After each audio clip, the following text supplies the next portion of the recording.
this was signed in 62 of September of 1862.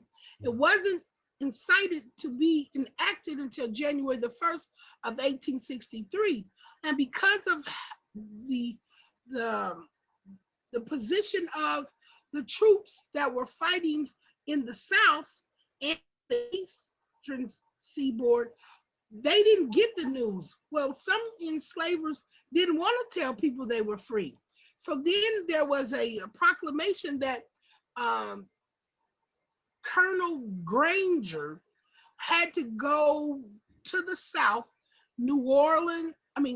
Louisiana, Texas, Oklahoma, Arkansas, to let them know that the slaves had been freed.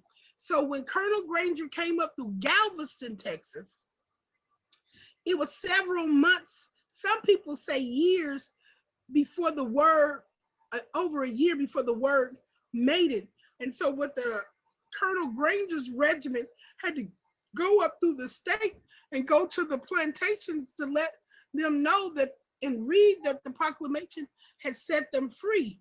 And therefore, the actual process of the act of the law taking place on the 1st, Colonel Granger didn't get to Galveston and somewhere between June 10th and the 19th. And because they had to transcend up into Texas, Louisiana, and Oklahoma, then people got the word at different times.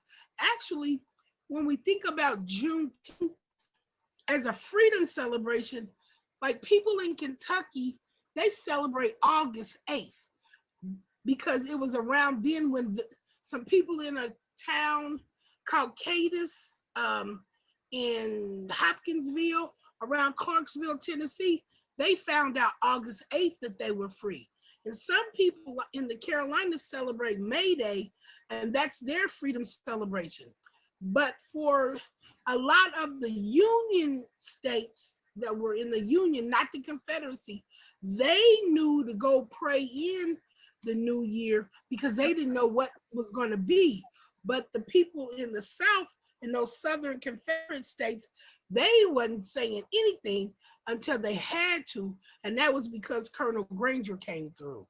And so watch night service is the first celebration of the emancipation, and then different states, depending on how the news traveled, celebrated different times. And because of the migration of people, Juneteenth has been now adopted as the most significant title to use for an emancipation celebration, because some people celebrate Emancipation Day in September when it was signed.